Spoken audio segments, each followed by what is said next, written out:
18 मार्च 2025 ये वो दिन था जब इजराइल और हमास के बीच गाजा में अस्थायी युद्ध विराम पर सहमति बनी और 19 जनवरी 2025 से गाजा में तोपों और बारूदों की गड़गड़ाहट कुछ समय के लिए थम गई थी।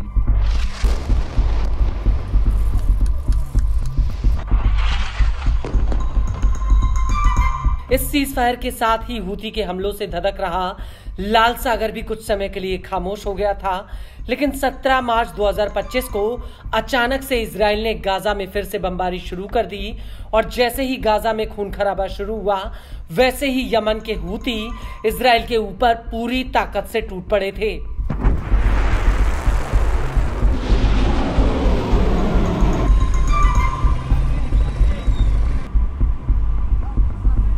अठारह मार्च 2025 से लेकर अब तक हूतियों ने इजराइल के ऊपर 62 बैलिस्टिक मिसाइलें फायर की हैं।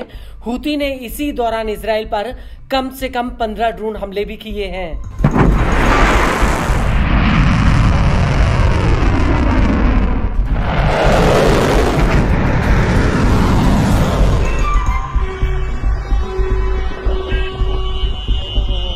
हूती लगातार गाजा की ढाल बनकर खड़ा हुआ है।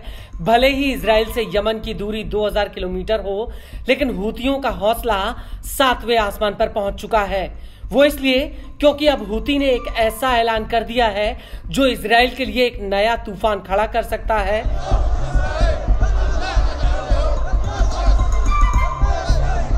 दरअसल हूती के मुखिया सैयद अब्दुल मलिक अल हूती ने ऐलान किया है कि वो इजराइल से जमीनी जंग लड़ने के लिए एकदम तैयार हैं। हूती के मुखिया ने इजराइल के उन पड़ोसी देशों से अपील की है जिनकी सीमाएं भौगोलिक रूप से इजराइल से मिलती हैं।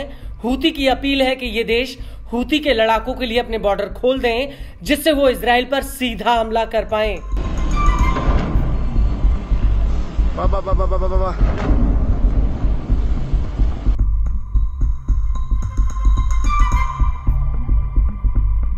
सैयद अब्दुल मलिक अल हूती ने अपनी इस अपील में कहा कि हमारे लोगों के लिए रास्ते खोले जाएं ताकि यमन के लोग गाजा के समर्थन में लाखों की संख्या में वहां जुटें। हम उन गलियारों को खोलना चाहते हैं और इसकी कोशिश में लगे हुए हैं। आपको बता दें कि जब अल हूती बोल रहे थे तो यमन की सड़कों पर लाखों यमनी लोग फिलिस्तीन के समर्थन में इकट्ठा हुए थे। हूती के मुखिया ने इसी दौरान अपने बयान में कहा कि हूती के लड़ाकों ने इजराइल पर 11 हाइपरसोनिक मिसाइल अटैक और ड्रोन हमले किए हैं। ये हमले कब्जे वाले फिलिस्तीन में किए गए हैं।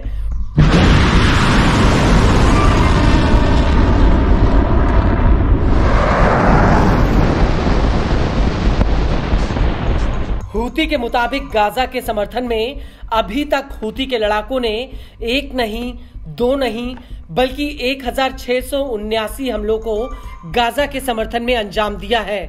इन हमलों में इजराइल से लेकर लाल सागर, अरब सागर और हिंद महासागर में मिसाइल अटैक, ड्रोन और समुद्री ड्रोन हमले किए गए हैं।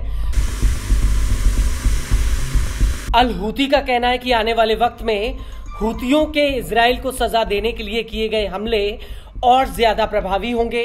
हूती के मुताबिक हमारे लड़ाकों ने कब्जे वाले फिलिस्तीनी बंदरगाह ईलत की तरफ जाने वाले रास्ते को ठप कर दिया है, जिसका असर अब इजराइल में दिखाई दे रहा है, जिसकी वजह से इजराइल को यह बंदरगाह पूरी तरह से बंद करना पड़ गया।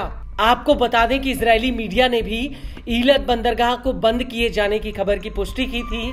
इजरायली मीडिया का कहना था कि लंबे समय से यह बंदरगाह ठप पड़ा है, जिसकी वजह से पोर्ट पर काफी ज्यादा कर्जा बढ़ गया है और इसी के चलते इस बंदरगाह का संचालन मजबूरी में बंद करना पड़ गया।